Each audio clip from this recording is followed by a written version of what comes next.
കത്തുന്ന കല്ല്, ആ കല്ലും ഉരക്കുമ്പോ അതിന്റെ ഇടയിൽ ഉണങ്ങിയ ഇലകൾ വെച്ചിട്ട് തീപിടിപ്പിക്കുന്നതാണ് അരണികടയിൽ എന്ന് പറഞ്ഞാൽ മനുഷ്യൻ അഗ്നി ഉണ്ടാക്കാൻ ആരംഭിച്ചു.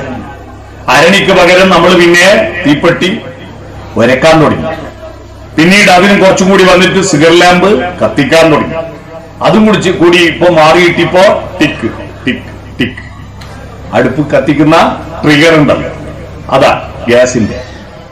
ഞാൻ പറഞ്ഞു വന്നത്, അവനവൻ ആവശ്യമായ വെളിച്ചം അവനവൻ ഉണ്ടാക്കാൻ അറിഞ്ഞപ്പോഴാണ് മനുഷ്യനുണ്ടായത്.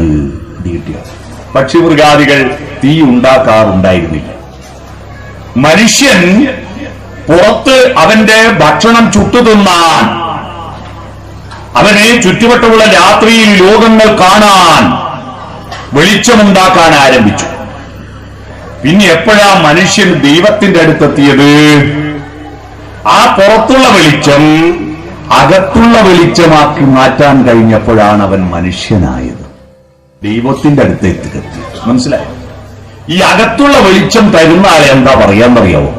വെളിച്ചത്തിന് സംസ്കൃതത്തിൽ പറയുക ദിവം എന്നാണ്. ദിവം, ദിവാകരൻ എന്ന് പറഞ്ഞാൽ സൂര്യനാണ്. ദിവം തരുന്നവനെ എന്ത് പറയും? ദൈവം. ദൈവം എന്ന വാക്കിന്റെ അർത്ഥം അകത്ത് വെളിച്ചം തരുന്നവൻ. പുറത്തു വെളിച്ചം തരുന്നവൻ ആരാ? പുറത്തു വെളിച്ചം തരുന്നവനെ കൃഷ്ണൻകുട്ടി എന്ന് പറയും.